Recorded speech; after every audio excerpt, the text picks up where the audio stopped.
দেখেছেন সুর নরম হয়েছে কি হুঙ্কার দিচ্ছিল বিএনপির লোকজন 3 দিন আগে গেছিল নির্বাচনের দাবিতে মাঠে নামিচ্ছে বিএনপি আন্দোলনের হুমকি দিয়েছিল বিএনপি করেন করেন আন্দোলন ইত্তো গেছে করেন আন্দোলন নাকি সামনের ঈদের পরে করবেন এই হুঙ্কার আবার ইন্ডিয়ান পত্রিকা আসে দেখেন কি লিখেছে ভোট কবে পরিষ্কার বলুন বাংলাদেশ যেন গাজা না হয় সংস্কারের দোহাই দিতেই ইউনূসকে তোপ বিএনপির সাফ কথা এদেশের মানুষ নিজস্ব সরকার দেখতে চায় দেখি যাও ইন্ডিয়ান পত্রিকায় কি হেডিং দিছে ইন্ডিয়ানদের নির্বাচন নিয়ে তো কুরকুরে নি কেন বলেন তো আমরা যদি আমাদের আক্কেল কাজে লাগাই ইন্ডিয়া জিন্দেগিতে এমন কিছু বলবে না বা এমন কিছুতে সাপোর্ট করবে না যাতে বাংলাদেশের মানুষের ভালো হবে ইন্ডিয়ানরা যা বলবে ঠিক তার উল্টা দিকে দাঁড়াবেন ইন্ডিয়া যদি বলে না নির্বাচন এখন তো আর ঠিক হবে না প্রফেসর ইউনূসের সরকার আরও থাকুক আপনি তখনই কবেন প্রফেসর ইউনূসের পদত্যাগ চাই প্রফেসর ইউনূস ক্ষমতা ছাড়ো বুঝাও রাজনীতি কালে খুব জটিল কিছু না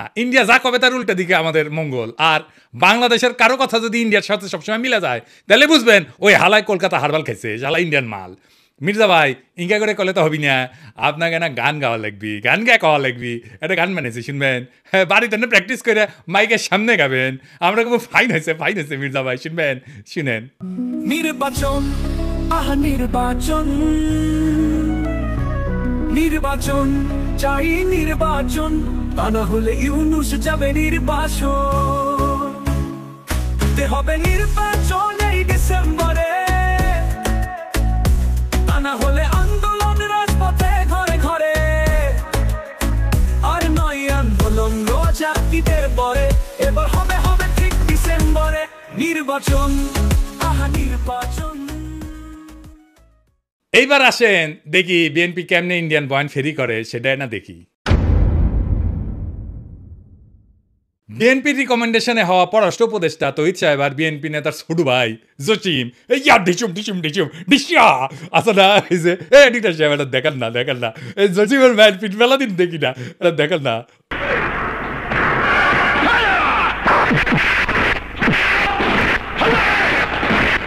আর দেখি যাও ক্যাঙ্কা হিরোইনছি এই জসিম কইল যে 1971-এর জন্য পাকিস্তানে ক্ষমা চাইতে হবে তো এটা তো আমি আর ইন্ডিয়ান বয়ান তো এই পানি পড়া সে কই থেকে আসিছে ইন্ডিয়া থেকে আসিছে তাই না সে একই পানি পড়া মির্জা ফখরুল সাহেব পাইছেন দেখেন উনি কি বলেন পাকিস্তান সেনাবাহিনী সেই হত্যাযজ্ঞ করেছিল তার জন্য আজ পর্যন্ত কিন্তু ক্ষমা চায় নাই গণহত্যা করেছিল লক্ষ লক্ষ মানুষকে হত্যা করেছিল তার জন্য পাকিস্তান এখন পর্যন্ত কিন্তু বাংলাদেশের কাছে ক্ষমা প্রার্থনা করে নাই উনি মনে করেন পাকিস্তান ক্ষমা চায় নাই অথচ আমরা জানি তিনবার রাষ্ট্রীয়ভাবে পাকিস্তান ক্ষমা চেয়েছে একবার মন্ত্রী পর্যায়ে একবার প্রধানমন্ত্রী পর্যায়ে আরেকবার রাষ্ট্রপতি পর্যায়ে তো উনি তো বাংলাদেশ সরকারের মন্ত্রী ছিলেন সেই সময় ওনার মনে হয় নাই যে ওনার পাকিস্তান তো ক্ষমা চায় নাই এখন কেন বলেন কারণ ইন্ডিয়া বুঝেছে আমরা তোমার ক্ষমতা টেনে দিচ্ছি এমনি তো হবে না খরচাপাতি আছে আওয়ামী লীগ যে সার্ভিস দিত সেটা দাও কি সার্ভিস যাপনা মির্জা ফখরুল কইছে পাকিস্তানকে বাম্বু দিবা ইন্ডিয়া কইছে তো উনি বাম্বু দিলেন আচ্ছা এবার বলেন তো এই দল পাকিস্তানের সাথে স্বাভাবিক সম্পর্ক করতে পারবে ইন্ডিয়া যে ফ্যাসিবাদ চালাইলো কোনোদিন কইছে বিএনপি ইন্ডিয়া ক্ষমা চাইতে নাকি বলবে জিয়ারে তখন করেছে তাই না এটা কোনোদিন বলিছে বলে নাই কিন্তু ইন্ডিয়া আমাদের বন্ধু দেশ বলতে বলতে মুখে ফেনা তুলে ফেলিছে দেখেন ভারত আমাদের প্রতিবেশী সবচেয়ে বড় প্রতিবেশী আমাদের বন্ধু আমাদের যুদ্ধের সময় 1971 যুদ্ধের সময় আমাদের সহযোগিতা করেছিল আমরা ভারতের কাছে সবসময় প্রত্যাশা করি যে ভারত বাংলাদেশের মানুষের পাশে দাঁড়াবে যাই হোক মির্জা ভাই আপনি তো বলেন মুক্তিযুদ্ধ করেছেন এটি সেই সময়ের গল্প শুনবার চাই মানে কোটি কোটি যুদ্ধ করেছেন কোটি ট্রেনিং নিছেন কারা আপনার সহযোদ্ধা ছিল কবে অস্ত্র জমা দিলেন কি অস্ত্র ব্যবহার করেছেন মানে হাউস আছে কেন পাকিস্তানের উপরে যেমন বিলা আপনি তো মনে লয় যে সখানিক পাকিস্তানি আমি জয় বাংলা করেছেন না গল্প করবেন হাউস আছে আমার কলে চুপি কই মির্জা ভাই আপনার উপরে না হেভি স্টাডি করেছি কেন করেছি জানেন আপনারা বোঝার জন্যে স্টাডি করে পেয়েছি কি জানেন না খারাপ কিছু কমু না আপনার লাইফ হিস্ট্রি কিন্তু ইন্টারেস্টিং আপনি ঢাকা কলেজের ইকোনমিক্সের টিচার হিসেবে ক্যারিয়ার শুরু করেন শিক্ষকতার ক্যারিয়ার পরে ঠাকুরগাঁও কলেজে ইকোনমিক্সের অধ্যাপক ছিলেন খুবই জনপ্রিয় টিচার ছিলেন ছাত্ররা আপনার ক্লাস করার জন্য উন্মুখ হয়ে থাকতো মার্শাল্লাহ আবার অদ্ভুতভাবে আপনি বাংলাদেশ সরকারের পরিদর্শন এবং আয় ব্যয় পরীক্ষণ অধিদপ্তরের একজন অডিটর হিসেবে কাজ করেছেন। এই প্রফেসর হওয়ার পরে শিক্ষা বিভাগে আবার ডিজি আসিলেন। এমন সেলিব্রেটেড শিক্ষকের জীবন চাইরা অডিটর কেন হইলেন, এটা মিলাইতে পারি নাই। তাই আপনার জীবনের গল্প আপনার কাছ থেকে শোনার ইচ্ছা থাকলো, আমার ক্ষুদ্র ভ্রাতার ভগিনীরা আপনাদের কয়ে রাখি, কারো সম্পর্কে জানতে হইলে এভাবে ডিক করবেন, খুঁড়বেন, তারপরে তাই আপনি ভালো তার ডিল করতে পারবেন। যাই হোক, এবার আরেক বিএনপির সিনিয়র নেতারে নিয়ে আলাপ করি, আমির খসরু মাহমুদ। যে সরকার জনগণের ভোটে নির্বাচিত হবে তারা জনগণের কাছে দায়বদ্ধ থাকবে, জবাবদিহি থাকবে, সেটা যেই সরকারই হোক। কোনো মহামানবকে বাংলাদেশের দায়িত্ব দেওয়ার জন্য বাংলাদেশের মানুষ নির্বাচনে এই বাংলাদেশের মানুষ আন্দোলন সংগ্রাম করে নাই, ত্যাগ স্বীকার করে নাই। আর কোনো মহামানব কোনো দেশের গণতন্ত্রের সমাধান দেবে তার জন্য বাংলাদেশের জনগণকে অপেক্ষা করতে হবে, এটা বিশ্বাস করার কোনো কারণ নেই। আমির খসরু ভাই কইছে নির্বাচিত সরকার জবাবদিহি করবে জনগণের কাছে, কোনো মহামানবকে ক্ষমতায় বসানোর জন্য বাংলাদেশের মানুষ আন্দোলন সংগ্রাম করে নাই, ত্যাগ স্বীকার করে নাই। উনি ত্যাগ স্বীকার করেছেন, ওরা ত্যাগ স্বীকারটা এরা দেখে আসেন। হ্যাঁ, আমির খসরু ভাই আপনি তো ডিসেন্ট মানুষ, আশা করি আপনি ক্ষমতায় গেলে তো বটেই, ক্ষমতায় যাওয়ার আগেও জবাবদিহিতা করবেন, তাই না? আচ্ছা আমির খসরু ভাই, এই যে হোটেল সেরিনা আপনার ছিল তো না, এখন আপনি কইবেন যে আমি মালিকানা ছেড়ে দিছি, কথা সত্য মানলাম আপনি মালিকানা ছেড়ে দিচ্ছেন। কয়টা জিনিস বলেন তো, যে জমিটা যার উপরে দাঁড়িয়ে আছে হোটেল সেরিনা, এটা তো চট্টগ্রাম স্টক এক্সচেঞ্জের জমি, তাই না? ওই সময় আপনি চট্টগ্রাম স্টক এক্সচেঞ্জের চেয়ারম্যান ছিলেন, তাই না? তো কি কি হয়েছিল আমি বলি খসরু ভাই, কিছু মনে করেন না, আমার কনফিউশন হয়েছে, কনফিউশন দূর করে দাও আপনার দায়িত্ব। আপনি বিএনপির অতি গুরুত্বপূর্ণ নেতা, আপনি জবাবদিহিতার কথা বলেন, আপনার দলের হাতে রাষ্ট্রের দায়িত্ব যাবেন, আসেন কি কি হয়েছিল দেখি, কোথাও ভুল হইলে ধরে দেন, তাই না? মানুষের ভুল বোঝা ঠিক না আপনারে, তাই না? 1995 থেকে 2001 সাল আপনি তখন, এটা আওয়ামী লীগের আমল, আপনি তখন চট্টগ্রাম স্টক এক্সচেঞ্জের চেয়ারম্যান ছিলেন। এই সময় রাজুক থেকে ঢাকার Banani road number 17 plot number 27 Chittagong stock এক্সচেঞ্জের টাওয়ার নির্মাণের জন্য কেনা হয়, মাশাআল্লাহ। কিন্তু সমস্যাটা হইতেছে ভবিষ্যতে এই জমি আপনার ব্যক্তিগত মালিকানায় পরিণত হবে। কেমনে হবে এটা বিশাল স্টাডির ব্যাপার, মেলা সময় লাগিছে কলে, এমন কঠিনভাবে এটা খাইছেন আপনি, মাশাআল্লাহ, জটিলভাবে খাইছেন কলে আপনি। এটা আপনার আমার স্যালুট জানানো লাগে। যদি এরকম জমি জমার লোপটোপ থাকলে হইনি না আমি কল আপনার ছাত্র হইলাম নি। কি চমৎকার ভাবে যে আপনি খাইছেন এটা। তো জমিটা পাইছেন, রেজিস্ট্রেশন হয়নি এখনো রাজুক থেকে। তো 25 সেপ্টেম্বর 1999 সালে 74তম বোর্ড মিটিংয়ে চট্টগ্রাম স্টক এক্সচেঞ্জে সিদ্ধান্ত হয় যে প্লটটা ডেভেলপারকে দেবেন। ডেভেলপারটা ঠিক করে ফেলেন, আপনি নাম হচ্ছে গোলাম সারোয়ার। মুশকিলটা হইতেছে উনি আপনার ভগ্নিপতি। তখন প্লটের রেজিস্ট্রেশনই হয় না। রেজিস্ট্রেশন হওয়ার আগে আইনত আপনি ডেভেলপার নিয়োগ দিতেই পারেন না। আপনি ডেভেলপারকে নিয়োগ দেন ওই মিটিংয়েই, এটা একটা প্রক্রিয়ার লঙ্ঘন, কারণ এটা তো আপনার ব্যক্তিগত প্রতিষ্ঠান না। 19 জানুয়ারি 2000 সালে রাজুকের সাথে রেজিস্ট্রেশন হয় আপনার চট্টগ্রাম স্টক এক্সচেঞ্জের। আপনি চেয়ারম্যান থেকে নিজের ভগ্নিপতিকে ডেভেলপারের দায়িত্ব দিতে পারেন? হ্যাঁ, আপনি মুরব্বী মানুষ, জিজ্ঞেস করলাম আর কি। মানে ধরেন আমি যদি কখনো চট্টগ্রাম স্টক এক্সচেঞ্জের চেয়ারম্যান হই, আমি কি আমার ভগ্নিপতির স্টক এক্সচেঞ্জের জমিতে বিল্ডিং বানানোর জন্য ডেভেলপার হিসেবে নিয়োগ দিতে পারবো নাকি পারবো না? এটা কয়া দিলেন আর কি, শুনলাম মুরব্বী মানুষ না। আচ্ছা, এইবার 15 নভেম্বর 1999 75তম বোর্ড মিটিং, মানে একটা পরেই আর কি, এখানে সিদ্ধান্ত হয় যে গোলাম সারোয়ারের সঙ্গে চুক্তি হবে যে চট্টগ্রাম স্টক এক্সচেঞ্জকে উনি বেসমেন্ট এবং 5টা ফ্লোর দেবেন, মানে 6টা আর কি। ভালো কথা, এই 5টা ফ্লোরের কথা মনে রাখেন, বেসমেন্ট সারা 5টা। হ্যাঁ, এরপর 13 ফেব্রুয়ারি 2000 সালে চট্টগ্রাম স্টক এক্সচেঞ্জের বোর্ডকে পাশ কাটায় স্টক এক্সচেঞ্জের সিইও ওয়ালিউল মারুফ মার্টিন এবং গোলাম সারোয়ার আপনার ভগ্নিপতি, এই দুইজনের মধ্যে একটা আনরেজিস্টার্ড চুক্তি হয়, যে চুক্তি কখনো রেজিস্ট্রেশন হয়নি। আপনি আগে বোর্ডের মিটিংয়ে ডিসিশন নিয়েছিলেন 5টা দিবেন ফ্লোর, এইখানে আপনি লিখলেন 4টা ফ্লোর দিবেন। এটা কমে গেল আর কি। এইটা অবৈধ চুক্তি এবং জালিয়াতিপূর্ণ চুক্তি। এখানে পেনাল কোড 467, 468 এবং 471 ধারা লঙ্ঘন হয়েছে। হ্যাঁ, আইনের ভাষায় কইলাম আর কি।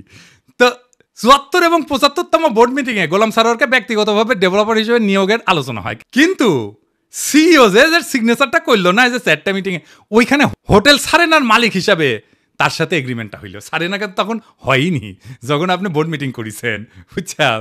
তো এই সিইও ওয়ালিউল মারুফ মার্টিন সে বোর্ড মিটিং উপেক্ষা করে সারিনার সাথে একটা চুক্তি করলো। সে কি পারে? হ্যাঁ, পারে না, তাই না? যাই হোক, স্টক এক্সচেঞ্জের তরফ থেকে আনুষ্ঠানিক বা বৈধভাবে সারিনাকে কোনো দায়িত্ব দেওয়া হয়নি, তাই না? হ্যাঁ, বোর্ডকে পাশ কাটায় যে আপনি সারিনাকে দায়িত্ব দিলেন, এটা আপনি পারেন না।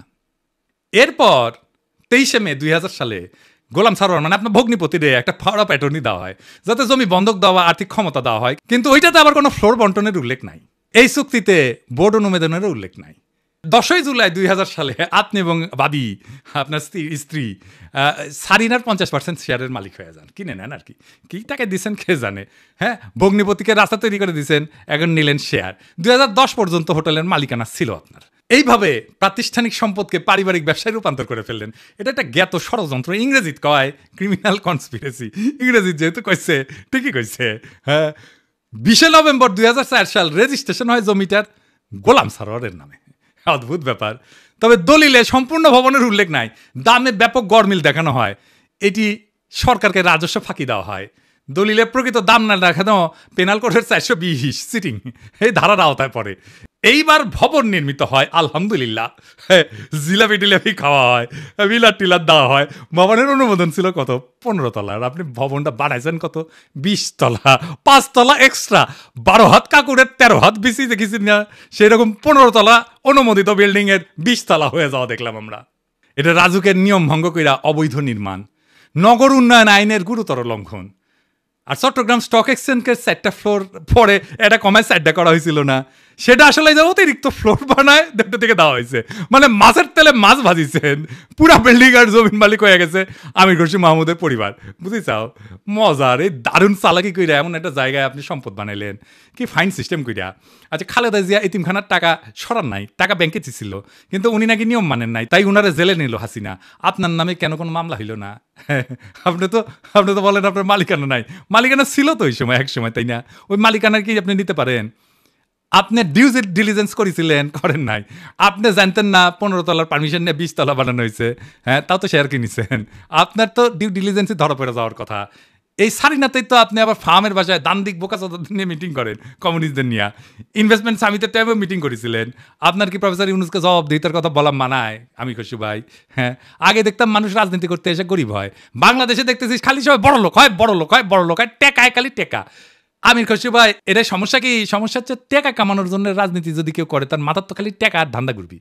রাষ্ট্র তো একটা হিউজ রিসোর্স, তাই না? ওই রিসোর্সের মালিকানা নেওয়াটাই কি রাজনীতি? আপনি তো রিক্সাওয়ালা, টেলাওয়ালা, গার্মেন্টস শ্রমিক, বাস শ্রমিক, কৃষক, ক্ষেতমজুর, ক্ষুদ্র ব্যবসায়ীর কথা ভাবতে পারবেন না। দল মূর্খ সদাদের পাইবেন, আইসা গালাগালি করবে। শীর্ষ নেতারা মেদিনীপুরের ভাষায় কথা বলবে, আর মূর্খ সদাদের আইসা আমার মালওয়ান করবে, গালি দিবে। সব আর্কাইভ করা আছে। ইলেকশনের আগে গালির কোলাস কইরা কোন নেতার সাথে ওই মূর্খ সদা ছবি তুলিছে, সেগুলো দিয়ে এপিসোড বানাবনি। মিলিয়ন মিলিয়ন দেখবি, ফ্রি ক্যাম্পেইনে করে দিব। আমি কিছু ভাই, আমি তো আমার শেষ হয়নি কথা, এটা কেস স্টাডি লিখেছি আপনার সারিনা কেলেঙ্কারি নিয়া। এই কিচ্ছা একাডেমিয়াতে ঢুকে দেবো, খালি আওয়াজ দিচ্ছি না, আমার কথাবার্তা হয়ে গেছে গলে ফাইনাল। কেস স্টাডির নাম দিচ্ছি কি জানেন? The hotel Sarina controversy, conflict of interest and abuse of power in Bangladesh. এটা মেলা জায়গায় পড়ানো হবি, এটা কর্পোরেট গভর্নেন্সে পড়ানো হবি, কনফ্লিক্ট অফ ইন্টারেস্টে পড়ানো হবি, ম্যানেজমেন্টে পড়ানো হবি, পলিটিক্যাল সায়েন্সে পড়ানো হবি। কোনটি না, কতগুলো জায়গায়। আরো দিন সাথে যাবি ফাইনাল করার জন্য, আপনি বিখ্যাত হয়ে যাবেন। কইছিলাম না আমাকে লেড়ো না, হ্যাঁ, কাকে লেড়তে কাকে লেড়ে ফেলেছেন। এবার মির্জা আব্বাস ভাই, মির্জা আব্বাসের ভাবিছিলাম কিছু কমু না, এরে ওরে দিয়া মেসেজ পাঠায়, আমি যেন আর কিছু না কই, আমি যেন তারা না ধরি। আবার নিজে তার দলের কর্মীদের লালায় দেয়, কয় নাকি সোজা হয়ে যাব। শুনেন, আপনার ফেসবুক চালান নাকি? চালান, জবাব দেন না কেন? জবাব নাকি ফেসবুকের মধ্যে উল্টাপাল্টা কথা লেখে, জবাব দিয়ে দিয়ে এগুলো সোজা হয়ে যাবে। মিথ্যা কথা বলবেন, অপপ্রচার করবেন, অপকথা বলবেন, আকথা বলবেন, কুকথা বলবেন, একটা মানসিক চরিত্র হরণ করবেন, এগুলো কি ভাই? আমরা রাজনীতি ছেড়ে দেবো, আপনারা দেশে আসেন, আপনাদের অনেক জ্ঞান, আপনাদের অনেক বুদ্ধি, আপনাদের জ্ঞান বুদ্ধি আমাদের অনেক প্রয়োজন। আপনারা দয়া করে দেশে আসেন, বুদ্ধি দেন, কথা বলেন, কাজ করেন, মেনে নেব। আমরা রাজনীতি করবো না, আপনারা আসেন না। দেশে আসেন, দেশে আসেন, এই কথাটা আপনার দলের ভারপ্রাপ্ত চেয়ারপারসনরা কইতে পারেন না? আমি কি দেশে গেলে আমরা প্রাইম মিনিস্টার বানাবেন? ভারপ্রাপ্ত চেয়ারম্যানরা তো প্রাইম মিনিস্টার বানাবেন, আমারও তো বানাবেন না। দেশে আমারে ডাকেন কেন? উনারে ডাকেন। কয়দিন আগে কইছিল না সংস্কার করলে ছুঁড়ে ফেলে দিবি, আবার কি কইছে? আমি কখনো কই নাই। 2 দিনে কথা ঘুরে ফেলছে। কে সোজা হয়ে যায় দেখি চাও কে সোজা হয়।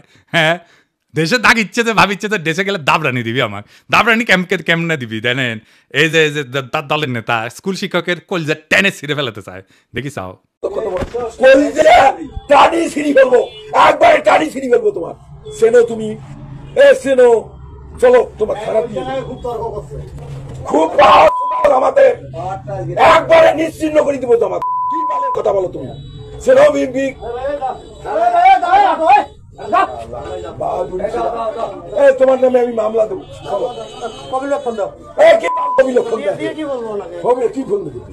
ও দাও, আমি ও খাড়া দেয়া, আমি ওখানে ইসরায়েল লিখবো, যদি ওকে অ্যারেস্ট করে দিয়ে তারপরে আমি আসবো।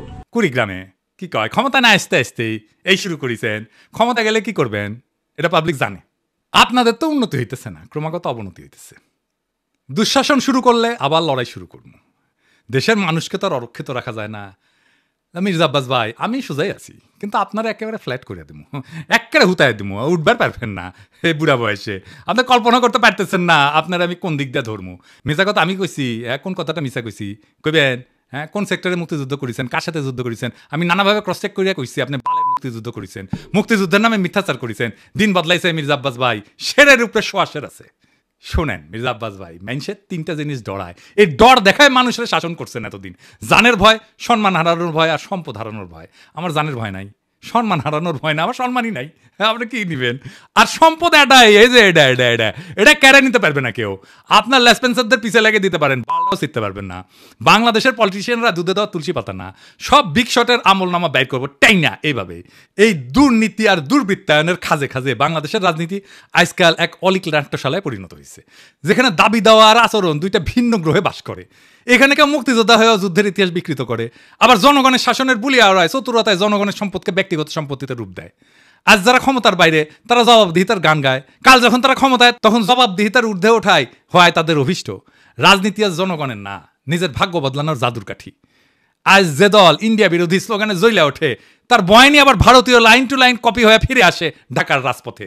যারা বলেন আমরা নির্বাচিত সরকার চাই, তারাই আবার নির্বাচন আগে নয় পরে টাইপের গানের লিরিক গায়। কেন? হ্যাঁ, কারণ এবার মিউজিক ইন্ডিয়া বানাইছে। আর আপনি যদি জনগণের পক্ষ নিয়ে কথা বলেন, আপনাকে বলা হবে তুই কিসের দেশপ্রেমিক। অথচ প্রশ্ন করার সময় এখনই। জানতে চাই, আপনি যদি জবাব দিতে চান, নিজে কবে জনগণের সামনে দাঁড়ায় জবাব দিচ্ছেন?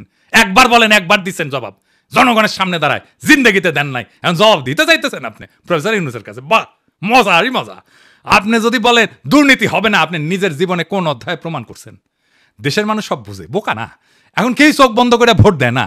তারা জানে ঢাকা শহরের প্রত্যেকটা বিল্ডিং এর ছায়ায় লুকায় থাকে এক একটা রাজনৈতিক ষড়যন্ত্র, একটা দুর্নীতির ইতিহাস। এখন সময় আসছে গলা ছেড়ে বলার, এই দেশ কারো বাপের না, পারিবারিক ব্যবসা না। এদেশের জমি, গ্যাস, শিক্ষা, ভোট সবই জনগণের সম্পদ। আর এই সম্পদের হিসাব চাই, জবাব চাই, বাম ডান না, ন্যায় অন্যায়ের মাপকাঠিতে। কারণ আজ আপনারা রাষ্ট্র ক্ষমতা নেওয়ার কথা বলতেছেন, নির্বাচনের কথা বলতেছেন, আপনার বগলে পুরানা লুটের খতিয়ান। এই বাংলাদেশকে আমরা বদলাবো, বাংলাদেশকে আমরা আমাদের স্বপ্ন দিয়ে সাজাবো, আমাদের বর্ষা বিপ্লবের স্মৃতি দিয়ে ভরাবো। এই দেশ আপনাদের মতো নেতাদের না, এই দেশ প্রত্যেক জনতার, প্রত্যেক নাগরিকের। এই দেশের মালিক আমরাই আমজনতা। আমরা যা চাইব, জনতা যা চাইবে, দেশ সেভাবে চলবে। রাজনৈতিক দলের ইচ্ছার কাছে আমাদের ভাগ্যকে আমরা আর বন্ধক দেব না। ইনকিলাব জিন্দাবাদ।